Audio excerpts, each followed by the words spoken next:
Hello class, so I did again want to say thank you for sharing your experiences with writing. It's interesting to start to get a sense of who you guys are. That's going to change and develop throughout the semester, right? As I see each of you as writers making choices.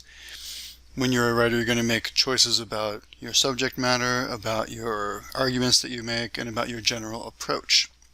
I also wanted to take a minute to kind of break down my response because I very consciously wrote this kind of general response to you guys using, in a pretty explicit way, lots of the techniques and strategies that you're going to learn in academic writing, specifically in this class. So if you take a look at my first paragraph, you're going to notice that I've basically written what we're going to come to recognize as a thesis paragraph, if you don't recognize it already, right? And this is a very classic form. I've said you and your classmates have done 3 things that introduce topics that we'll discuss for this semester. These are going to be my 3 paragraphs, right? You have invoked different genres of writing, you have described different purposes for writing, and you have described different processes for writing. Those things are all true, because those are the topics and subject matter that I saw you talking about in your forum posts. What I did is I simply looked at what I had in front of me and I said, I'm going to summarize this, so how am I going to organize it? So I found the 3 most common topics, and that becomes the nucleus of my summary to you, my comment to you about your first posts. And then I have my 3 paragraphs. One class member, Shakira Jones, describes writing a play about how COVID affected the lives of students in 2020. Another, Paul Molinar, writes about structuring a poem in 3 parts to create the feeling of a journey through emotional and spiritual challenges. Here, what I'm doing is I'm paraphrasing the responses. I'm also doing a version of acknowledging the author, acknowledging the source. Now this is obviously, even though I'm using some academic strategies, it's still pretty informal. So I'm not citing anybody. We're going to learn about internal citation, MLA form, and works cited, all that kind of stuff later on. But you do notice that I am making sure that the reader knows where the idea comes from, right? So I'm citing it with this little phrase by using the writer's name within the sentence. I've also made an effort to kind of get out of one paragraph and into another in a little bit of a fluid way. So I end paragraph 2 by saying, finally, several of you invite the reader into the process of writing essays that are explicitly for college or professional purposes.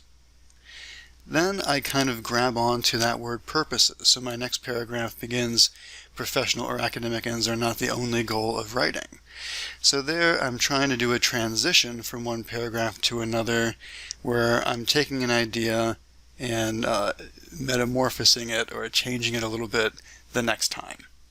That allows me to get into a new topic to talk about, which is the second of my quote-unquote thesis topics, where you are finding different purposes for writing. Now, one of our class members, Darasha McCoy, has shared a very personal experience, right? And so I try to point that out. This is the kind of writing that you might expect in a personal essay that has the goal of connecting with the reader emotionally through a narrative. It also reminds us that readers can have different purposes for reading. So that's a true thing too. We're going to talk about how writers have a purpose for each essay. You're going to have a purpose and an audience. But when you are experiencing things that you read in the world, sometimes you as a reader are going to have different purposes too. You may read one thing because you want to be entertained, because you're reading something funny. You may read another thing because you need information, because you have to know how to set up your PlayStation 5 account.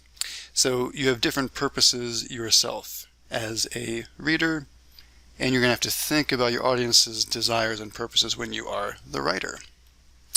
And then finally, I say many of you have pointed out one of the funny things about writing. Sometimes a piece of writing takes many drafts and a long time to produce.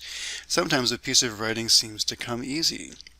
So again, I'm making the observation of what you guys responded to, and I'm turning that into a general proposition that I myself have also found to be true during my life as a writer. Sometimes a piece takes a long time, and sometimes it seems to come easy. Sometimes it seems like you have to work really hard on a draft forever, and then all of a sudden when you put it away for 3 days and come back to it, bang, you can do it simply. So All that means is that the writing process is going to be different for each individual, and it's going to be different for each piece of writing that you're working on.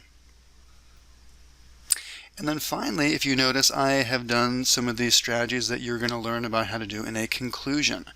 These three aspects of writing, working in different genres, finding different purposes, and exploring different methods of writing, are all topics that we will discuss more in this course. Thank you for sharing your experiences.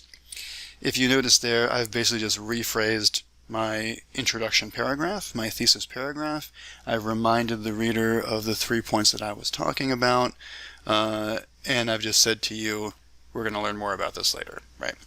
So obviously this is not a super developed essay, but I did want to point out some of these techniques we're going to do: constructing a thesis, constructing a roadmap for your reader, organizing your paragraphs and transitioning between your ideas, and then concluding it as you get out of your essay.